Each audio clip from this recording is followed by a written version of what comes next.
Bíblia diz, meus irmãos, em Hebreus, no capítulo 11, e ela nos fala sobre a fé. E eu quero nessa noite fazer algumas considerações, quero fazer algumas abordagens sobre a fé. Estamos chegando ao final de 2020, um ano para muitos, pesado, um ano difícil, um ano atípico, um ano onde, mais do que talvez os outros anos, a nossa fé, ela foi testada, a nossa fé foi provada, a nossa fé, ela foi forjada. Então esse ano de 2020 foi um ano onde tivemos que nos agarrar com a fé em Deus. Tivemos que nos apegar a Deus e principalmente com a nossa fé. E nesse último culto dominical eu quero fazer algumas abordagens sobre este assunto.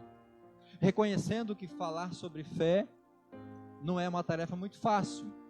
A fé é algo que a gente mais deve viver, praticar, do que falar ou tentar explicar a fé. Como explicar sobre a fé? O que é a fé?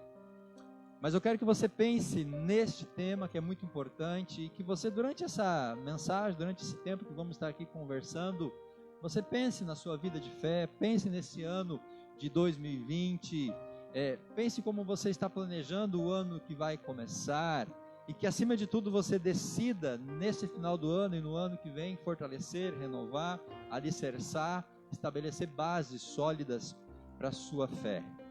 O apóstolo Paulo diz que permanecem três coisas: a fé, a esperança e o amor.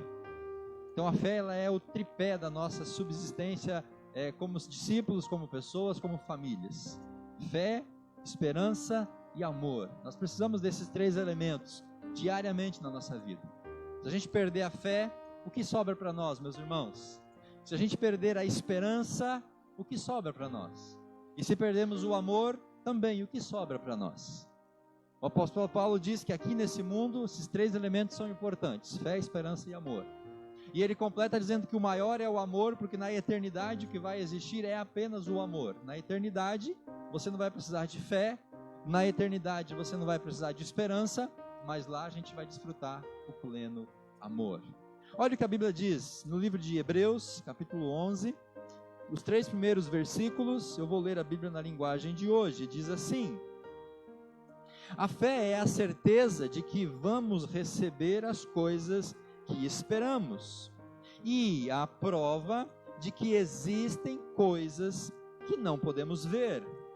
Foi pela fé que as pessoas do passado conseguiram a aprovação de Deus. Talvez na sua Bíblia tenha aí o testemunho de Deus. Verso 3. É pela fé que entendemos que o universo foi criado pela palavra de Deus, e que aquilo que pode ser visto foi feito daquilo que não se vê. Esse capítulo 11, meus irmãos, ele é o início da parte final da carta aos Hebreus. A parte final de Hebreus é o capítulo 11, o capítulo 12 e o capítulo 13. Então, iniciando essa parte final, o autor de Hebreus, ele trata desse tema e que nós podemos chamar de um princípio superior. A fé é um princípio elevado, a fé é um princípio superior. Como eu mencionei no começo, fé, esperança e o amor são três elementos muito importantes. O fato de Cristo, aqui em Hebreus, ser uma pessoa superior, se você ler Hebreus do capítulo 1 até o capítulo 6, o autor de Hebreus, ele vai apresentar Cristo como uma pessoa superior.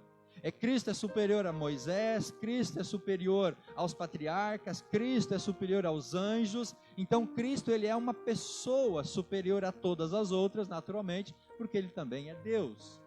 Na segunda parte do livro de Hebreus, ele fala que Jesus, que é uma pessoa superior, ele exerce um sacerdócio superior. E aí você pode ler o capítulo 7 até o capítulo 10 de Hebreus, onde o autor coloca Cristo como um sacerdote superior aos sacerdotes humanos.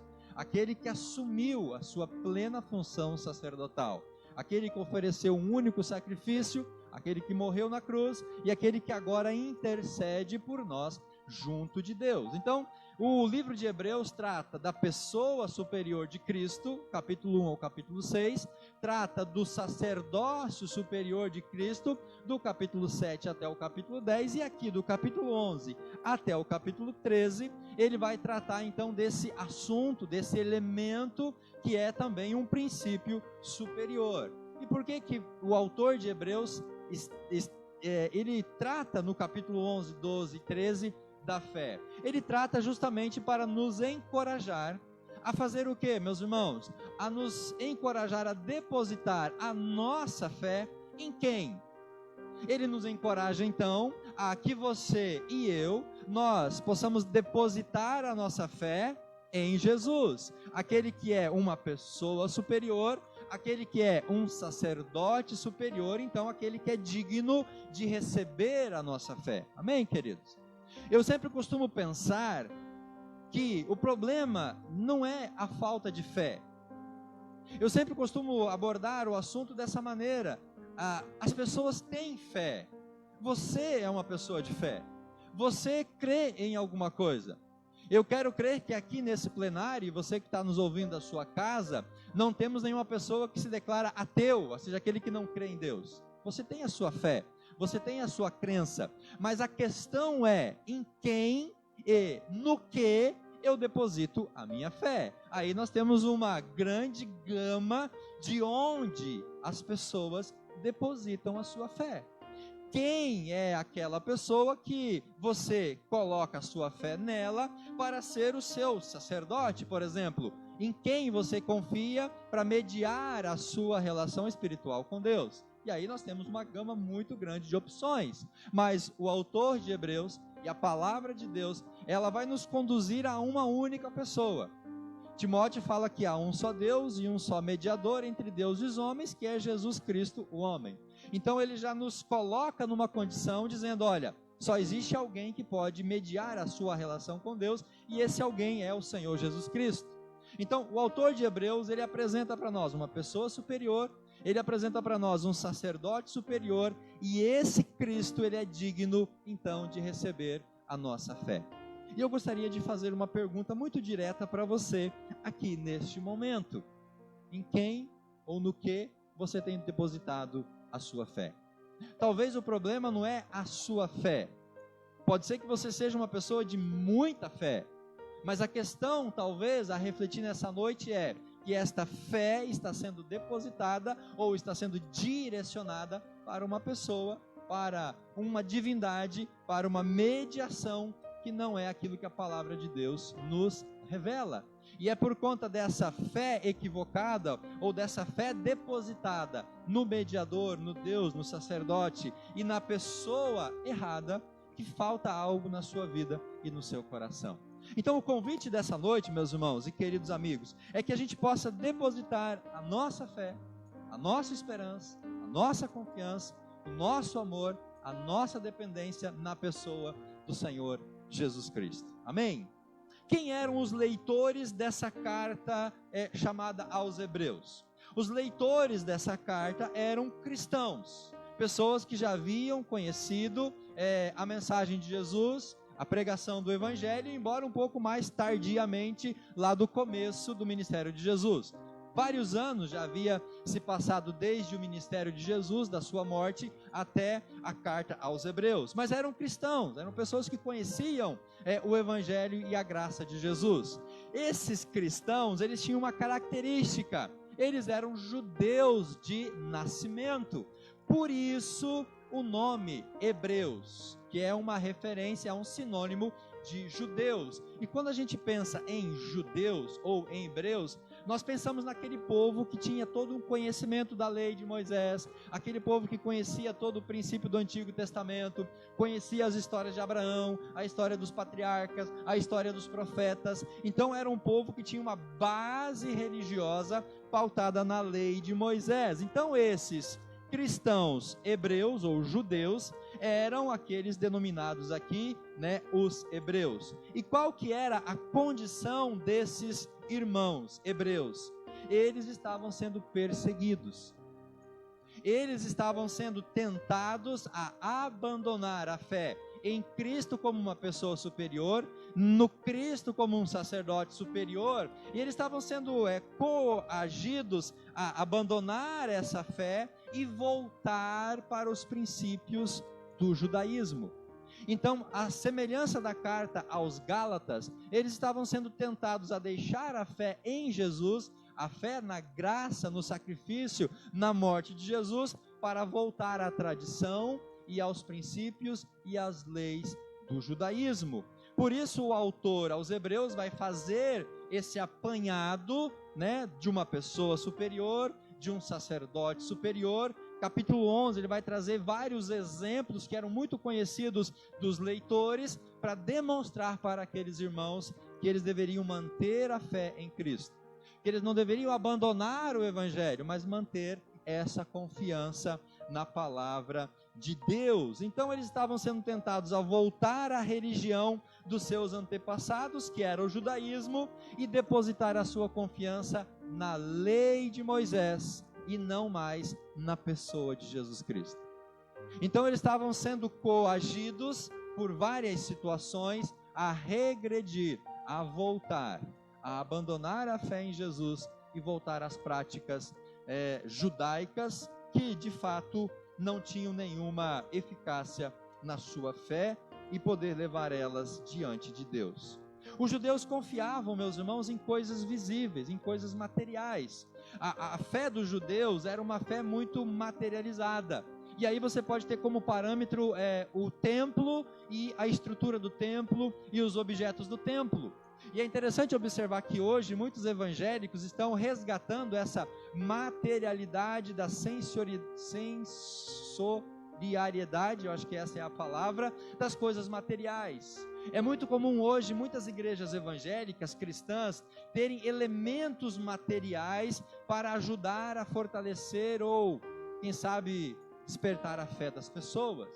Então não é muito incomum você encontrar em templos cristãos, templos protestantes, elementos da cultura judaica, o candelabro, a arca da aliança, a menorá e vários outros elementos, porque está se voltando a essa cultura de não apenas uma fé que não é materializada, mas na tentativa de trazer elementos materiais para a crença. E os hebreus ou os judeus, eles tinham muito essa fé, mas uma fé que era exteriorizada através de elementos materiais. Eles não criam nas realidades invisíveis. Então eles estavam aprendendo a crer num Deus invisível, eles estavam aprendendo a conhecer essa fé não materializada, e eles estavam tendo essa dificuldade, e muitos estavam voltando para a sua antiga religião ou a sua fé material.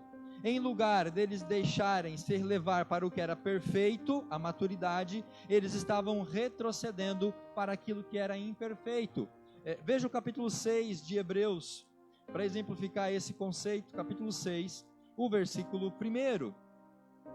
E isso era muito grave na vida daquela igreja, daqueles irmãos,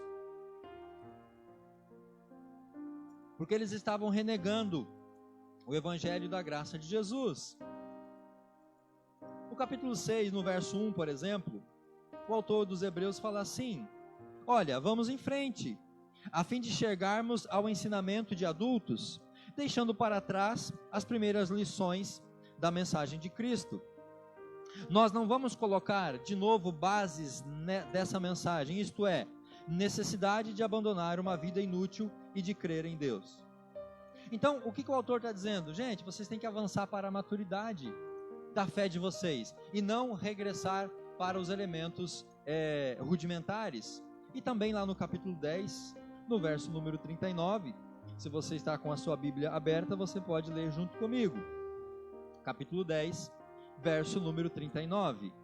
Nós não somos gente que volta atrás e se perde, pelo contrário, nós temos fé e somos salvos. Então aqui o autor está dizendo, está colocando essa realidade de não regredir, de não regressar para os rudimentos da fé e principalmente para elementos judaicos, mas avançar para a maturidade e para a presença de Deus. Por que muitas pessoas não avançam espiritualmente?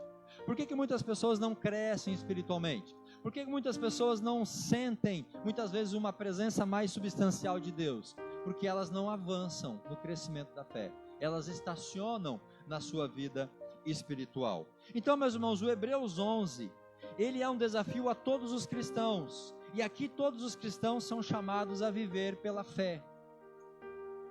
A viver pela fé e não pela vista.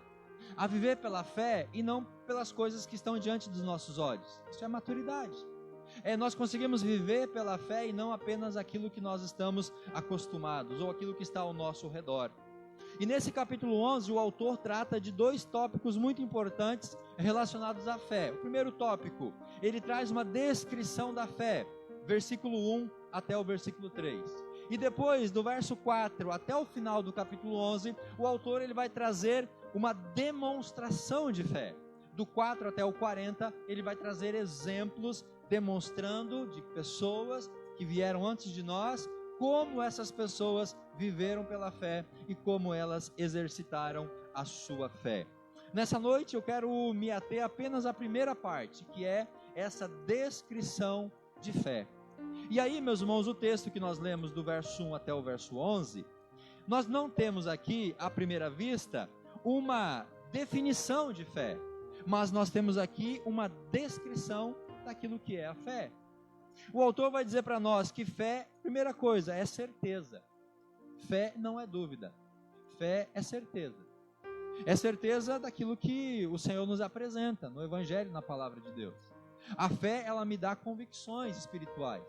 A fé me leva a andar e dar passos sólidos, porque tenho certeza de que eu posso crer num Deus que a Bíblia me apresenta. A segunda questão de fé, fé também é convicção. Fé não é dúvida. Fé é estar convicto. Fé não é titubear, fé é ter certeza. E um terceiro elemento importante aqui é o testemunho. Então, isso não é uma definição, mas é uma descrição de fé. Para mim viver a fé, eu preciso ter certeza, eu preciso ter convicção e eu preciso ter testemunho. Amém?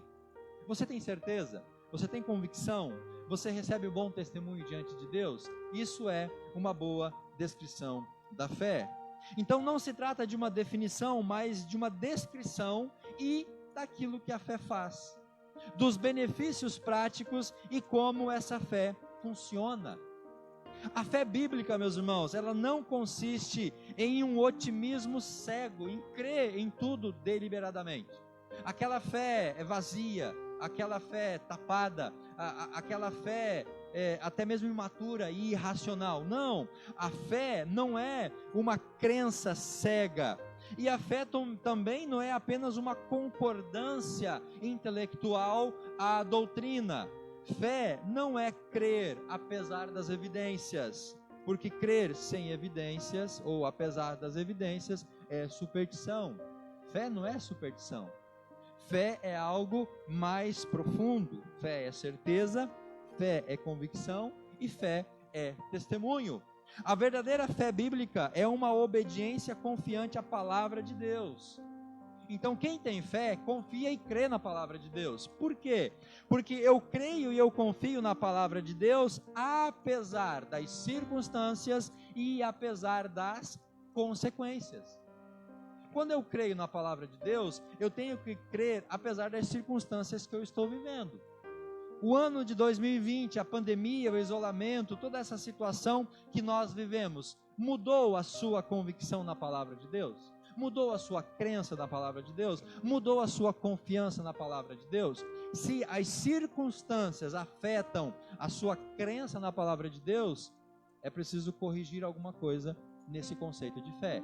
Porque a fé bíblica, ela me leva a confiar na palavra de Deus, apesar das circunstâncias e apesar também das consequências. Eu creio na palavra, apesar das consequências que virão.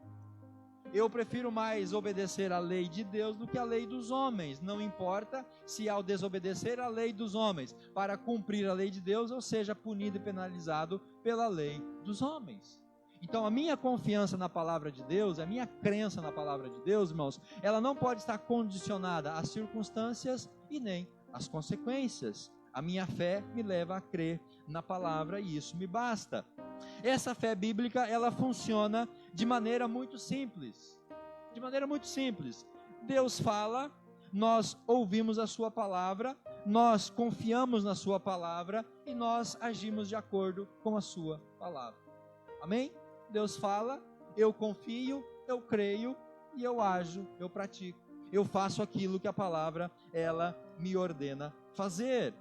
Por mais que as circunstâncias sejam impossíveis e as consequências sejam assustadoras ou desconhecidas, isso não vai afetar a minha crença na palavra de Deus.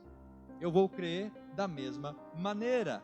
Por que o mundo incrédulo não entende essa verdade bíblica? Porque o mundo, ele não tem essa experiência que nós temos, ou porque o mundo não vê essa fé na nossa vida. Quando as pessoas de fora olham para nós, eles não vê esta fé. E aí eles têm dificuldade de crer nessa fé, porque eles não veem o testemunho dessa fé operando e agindo na igreja hoje. Então a minha atitude, ou a minha falta de fé, ou a minha falta de testemunho, a minha falta de perseverança, ou seja, a minha maneira de crer pode prejudicar ou pode ajudar as outras pessoas a crerem no Deus que eu creio, no Jesus que eu sigo. Então, quando uma pessoa ela quer se achegar a Deus, ela primeiro vai buscar referências. E quem são essas referências? Sou eu, e essa referência também é você. O mundo não entende a fé, e o mundo não tem esse mesmo valor, ou não vê essa mesma fé que nós temos. Por quê? Porque a fé que nós temos, ela está centrada em Deus, e as pessoas não conseguem relacionar a fé à pessoa de Deus. A fé não é um sentimento que nós criamos, a nossa resposta de acordo com a vontade de Deus é a fé que está revelada na sua palavra. E o que é fé então, meus irmãos? A fé, como eu já disse para você, ela é certeza, a fé é convicção e a fé é testemunho. Esses três elementos são muito importantes para que nós compreendamos o que é fé. E o que é certeza? Certeza significa servir de escora. A palavra certeza significa sustentar. A fé para o cristão é aquilo que o alicerce representa para uma casa, para um prédio, para uma construção. A fé é o alicerce. A fé é a base. A fé é o elemento sobre o qual a nossa vida vai ser edificada. Se a nossa fé, ela não é firme, ela não é sólida, ela não é bem estruturada, nós vamos ter dificuldade na nossa vida cristã. Então, a fé está para a vida cristã da mesma maneira que o alicerce está para uma construção.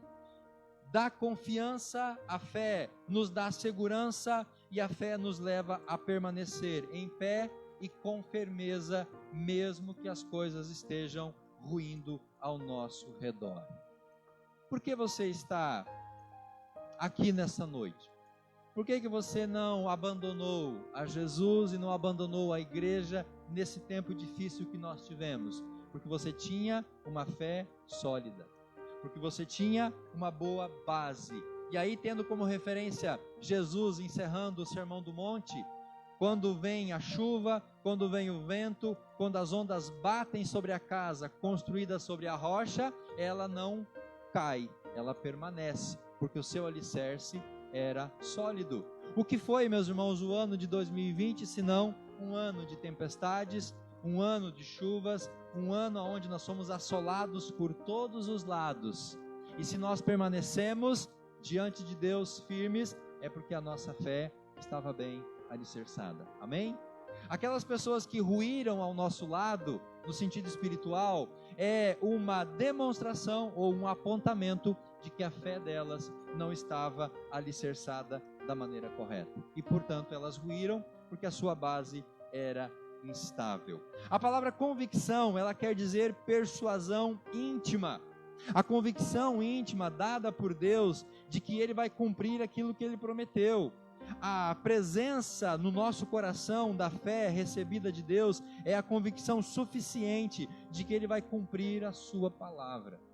Ele vai honrar a sua palavra que está diante dos nossos olhos. É o que o autor está nos dizendo aqui. Foi pela fé que nós entendemos que as coisas aconteceram pela palavra de Deus.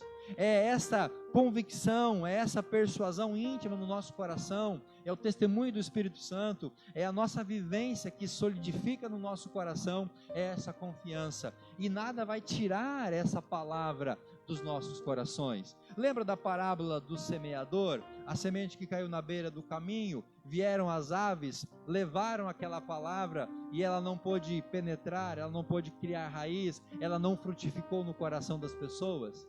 Quando nós temos convicção, quando nós temos esse testemunho íntimo da palavra no nosso coração, essa palavra ela frutifica. E o termo testemunho, ele é muito importante aqui no livro de Hebreus, porque o testemunho é a coroação da fé na vida dessas pessoas. O termo testemunho, ele aparece 2 vezes aqui no versículo número 2. Olha o que diz a palavra de Deus. A palavra convicção, ou a palavra testemunho, melhor dizendo, ela aparece, 2 vezes no verso 4. Aqui no versículo número 2, na minha tradução diz assim, a aprovação de Deus. Talvez na sua Bíblia, se for a revista e atualizada, no final do versículo 2 vai ter ali o testemunho de Deus. Se nós lemos o verso 4, nós vamos encontrar 2 vezes aqui no verso 4 a palavra testemunha. Diz assim o verso 4, pela fé Abel ofereceu a Deus um sacrifício melhor do que o Caim. E aí diz assim, pela fé conseguiu aprovação. Talvez na sua Bíblia, testemunho. O testemunho de Deus como homem correto. Tendo o próprio Deus aprovado ou dado testemunho das suas ofertas, por meio da sua fé, Abel, mesmo depois de morto, ele ainda fala.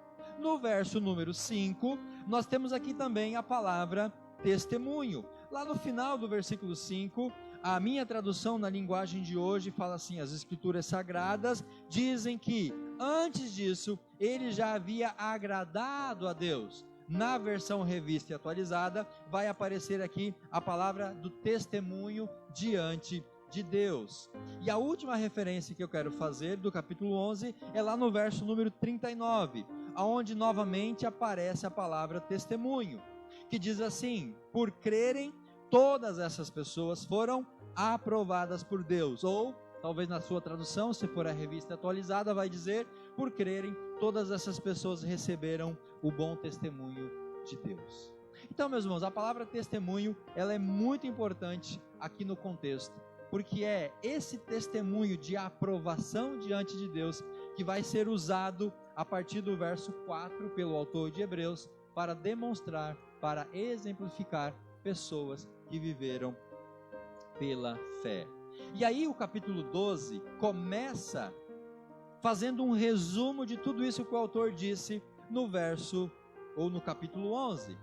Veja o que diz o capítulo 12, porque nós temos aqui uma sequência, um bloco só, capítulo 11, capítulo 12 e o capítulo 13.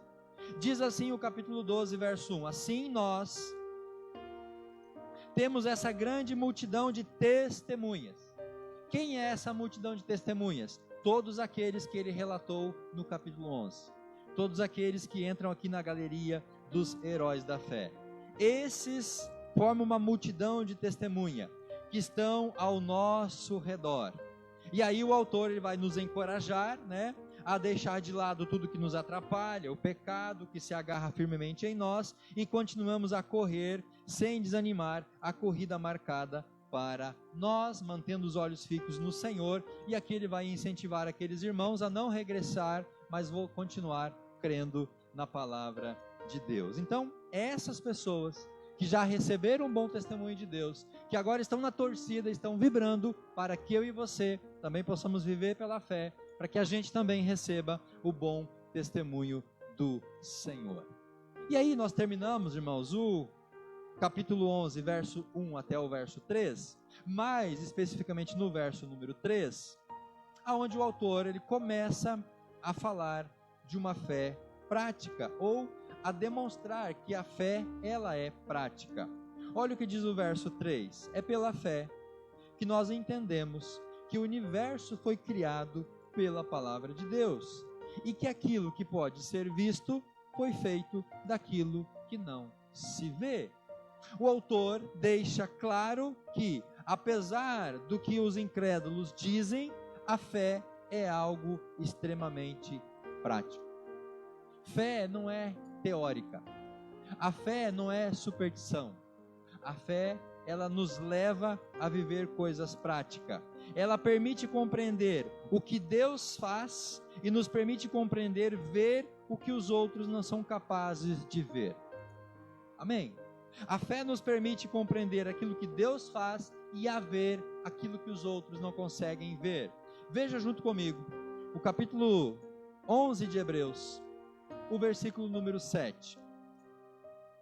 11:7, o autor diz assim: foi pela fé que Noé ouviu os avisos de Deus sobre as coisas que iam acontecer, que não podiam ser vistas. Então, por que Noé construiu a arca? Por que Noé fez aquele grande projeto, ou executou o grande projeto? Os comentaristas dizem que quando as pessoas viram Noé construindo aquela imensidão daquela arca, num lugar seco, que nunca havia chovido antes, as pessoas falaram assim: esse camarada é doido, esse cara é louco. Porque como que ele vai construir uma arca desse tamanho, gigantesca, num lugar seco que nunca choveu, e vai dizer que vai inundar a terra a ponto de todo mundo morrer? Esse camarada é doido. Mas por que Noé fez aquilo? Por conta da fé. Então a fé levou Noé a ter essa atitude prática. Veja ainda comigo o verso número 13 do capítulo 11 de Hebreus. Todos esses morreram cheios de fé. Não receberam as coisas que Deus tinha prometido, mas as viram de longe e ficaram contentes por causa delas. E declararam que eram estrangeiros e refugiados de passagem por este mundo. Então olha só o que o autor diz. Eles viram de longe e ficaram contentes por causa dela. Eles viram e creram. Eles viram algo que ninguém estava vendo e creram naquilo que ninguém estava crendo. E para finalizar, o verso número 27 do capítulo 11. Foi pela fé que Moisés saiu do Egito sem ter medo da raiva do rei e continuou firme como se estivesse vendo o Deus invisível. A fé, meus irmãos, ela é muito mais uma abordagem prática no nosso dia a dia do que apenas uma questão teórica ou supersticiosa nas nossas vidas. Em decorrência disso, a fé nos permite realizar o que os outros não são capazes de fazer.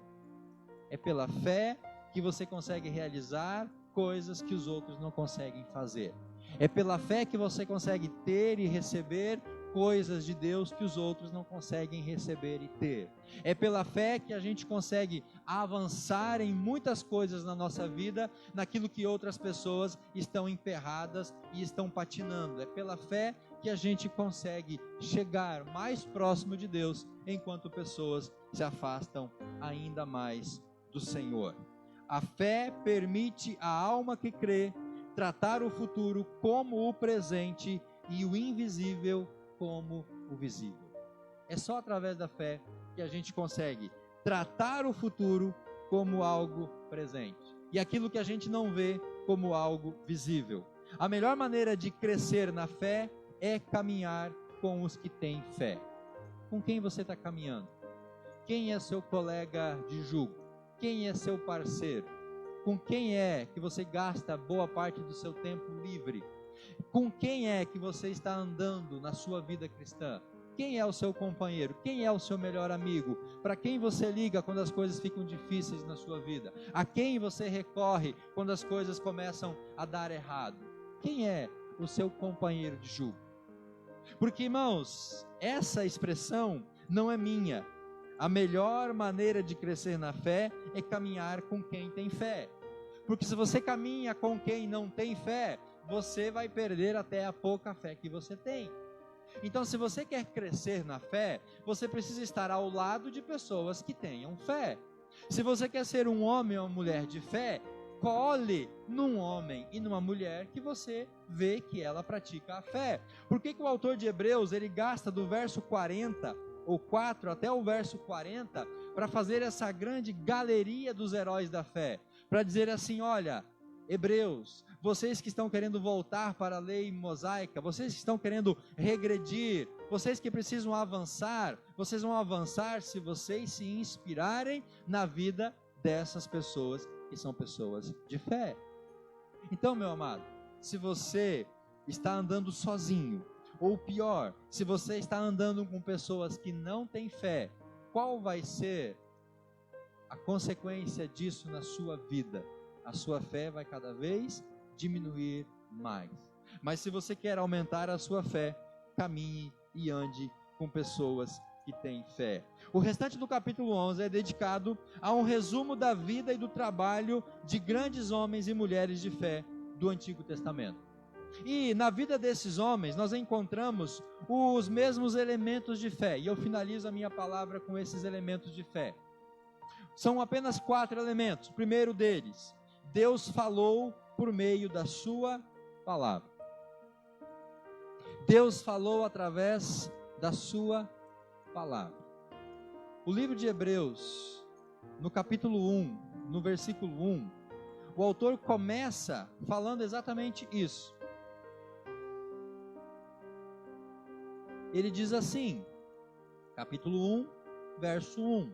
Antigamente, por meio dos profetas, e os profetas recebiam a palavra de Deus e falavam essa palavra para as pessoas. Então, antigamente, por meio dos profetas, Deus falou muitas vezes e de muitas maneiras aos nossos antepassados. Verso 2, mas nesses últimos tempos, uma referência ao ministério de Jesus, ele nos falou por meio do seu Filho. Ele falou através da pessoa de Jesus Cristo. E a pergunta é, meus irmãos, como que Deus fala conosco hoje? Através da sua palavra. Então, todas essas pessoas que foram pessoas de fé, eles ouviram a palavra de Deus, ou eles ouviram o chamado de Deus, eles ouviram a voz de Deus através da sua palavra. Então, se você quer ouvir Deus, leia a palavra de Deus. Se você quer ouvir Deus, mergulhe na sua palavra. Se você quer respostas de Deus, querido, vá para a palavra. Deixe os profetas do Facebook de lado, né? Deixa os coaching aí dos Instagram e das redes sociais e mergulhe na palavra de Deus, porque aqui está a gênese, aqui está a essência. Quanto tempo você está gastando por dia para ler a Bíblia? Quanto tempo você está gastando para meditar a palavra de Deus? Você acompanhou a leitura bíblica diária que nós propomos na Escola Bíblica Dominical? Você chegou até o capítulo 14 de Lucas? Você continuou lendo o capítulo 15? Ou a Escola Bíblica entrou de recesso, agora eu parei de ler a Bíblia, eu só vou voltar a ler em fevereiro, quando a Escola Bíblica voltar? Está errado, meus irmãos.